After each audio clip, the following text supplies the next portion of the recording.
আসসালামু আলাইকুম। বোনাসের রাগাচ্ছি। একটা প্রশ্ন আমি খুব বেশি পেয়ে থাকি। সেটা হচ্ছে গিয়ে অনেকে প্রশ্ন করেন যে কোথায় আমরা দাল ব্যবহার করব, কোথায় আল ব্যবহার করব, কোথায় আল্লাহ, দাল্লা, দেল্লে, দেল্লো এরকমভাবে আমরা কোথায় ব্যবহার করব। দেখুন আজকের এই ভিডিওতে আমি ক্ষুদ্র পরিমাণ আপনাদেরকে এটা বুঝিয়ে দেওয়ার চেষ্টা করব। তবে সম্পূর্ণ বোঝাতে পারবো না, কারণ এটা একটা গ্রাফ আছে, চার্ট আছে, ওটার মাধ্যমে ভালোভাবে বুঝতে পারবেন। তবে আমি একটা এক্সাম্পল দিয়ে বোঝানোর চেষ্টা করব। দেখুন এটার জন্য আমাদের আগে কী শিখতে হবে। এটার জন্য দাল আল কোথায় বসবে এটা শিখতে হলে আমাদেরকে প্রথমে এটা সঠিক ব্যবহার জানতে হলে আমাদেরকে প্রথমে নমে শিখতে হবে। নমেটা কি? ধরেন একটা শব্দ আমি বললাম বাম্বিনো, এই শব্দটা কি পুরুষবাচক কিংবা স্ত্রীবাচক, আপনাদেরকে এটা বুঝতে হবে। তারপর এটার আগে আমরা কোন ধরনের আর্টিকেল আর্টিকলি যে ডিটারমিনেটিভও বসাবো, এই কোন আর্টিকলও ডিটারমিনেটিভও বসাবো, ইল বসাবো না লা বসাবো, লে বসাবো না লো বসাবো। এই বাম্বিনোর আগে অবশ্যই আমরা ইল বসাবো, ইল বাম্বিনো। তো এই আপনাদেরকে ডিটারমিনেটিভও শিখতে হবে।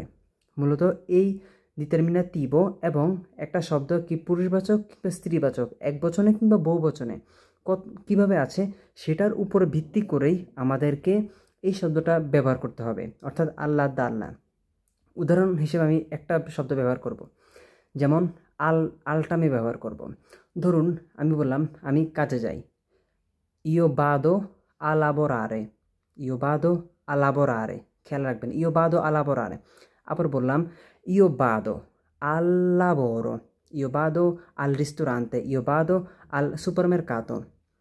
দেখেন ইও বাদো a lavorare, এখানে লাবোরারে শব্দটা কি মাথায় রাখবেন। লাবোরারে মানে কি কাজ করা, লাবোরারে অর্থাৎ এটা হচ্ছে বেরবো ব্যবহার করেছি আমরা।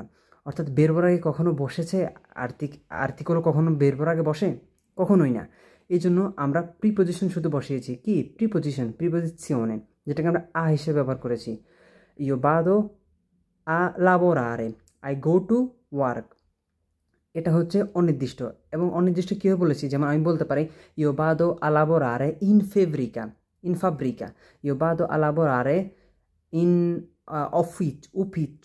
ufficio, io vado a lavorare in ufficio, আমি কি অফিসে কাজ করতে চাই। কিন্তু যখন আপনি বলবেন ইও বাদো al lavoro, দেখেন লাবোরো শব্দটা কি il lavoro, লাবোরো শব্দটা কি একটা নোমে, অর্থাৎ একটা নাউন। লাবোরো মানে কি কাজ, ইল লাবোরো মানে কি কাজ। তো এখানে ইল এবং যে আ শব্দটা আছে, অর্থাৎ আ প্রিপোজিশন যেটা আছে, আ প্লাস ইল কি হয়েছে আল, অর্থাৎ ইও বাদো আল লাবোরো। এটা হচ্ছে স্পেসিফিকভাবে অর্থাৎ আপনি যেখানে কাজ করেন, আপনি আপনার কাজের জায়গায় যাইতেছেন, আপনার যে পোস্ত আছে আপনি সেখানে যাইতেছেন। কারণ খেয়াল রাখবেন যখন আমরা ডিটারমিনেটিভ ব্যবহার করি, ডিটারমিনেটিভের মানে কি, মানে হচ্ছে আমরা কোনো জিনিসকে নির্দিষ্ট করছি।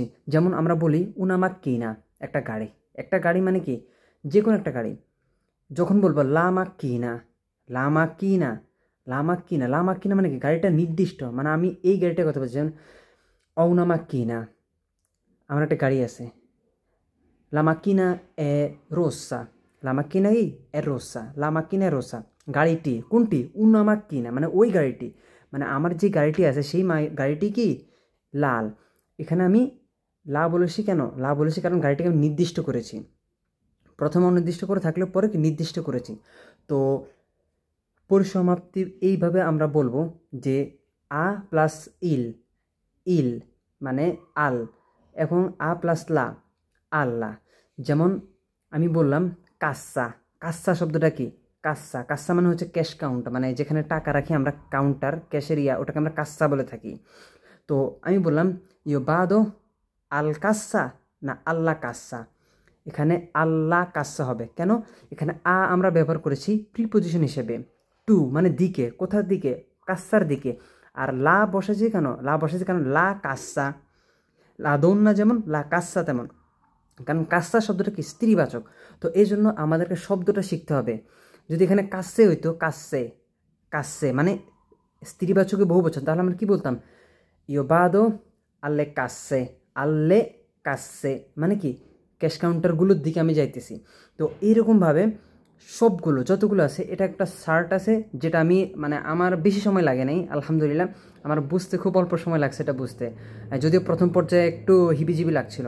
একইভাবে দাল, দাল্লি, তারপরে দেল্লি, তারপরে আল, যতগুলো আছে সবগুলোই বুঝতে পারবেন। আমি ইনশাল্লাহ নিজের কাজের কারণে অনেক সময় ফ্রি হই না, অনেকেই মেসেজ করেন।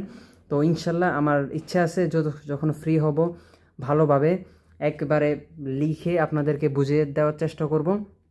সবাই দোয়া করুন, ভালো থাকবেন আর ভাষা কন্টিনিউ শিখতে থাকবেন, কোনো কিছু বাদ রাখবেন না। আর আমাদের শিখুন ইতালিয়ান গ্রুপে সবসময় যুক্ত থাকবেন।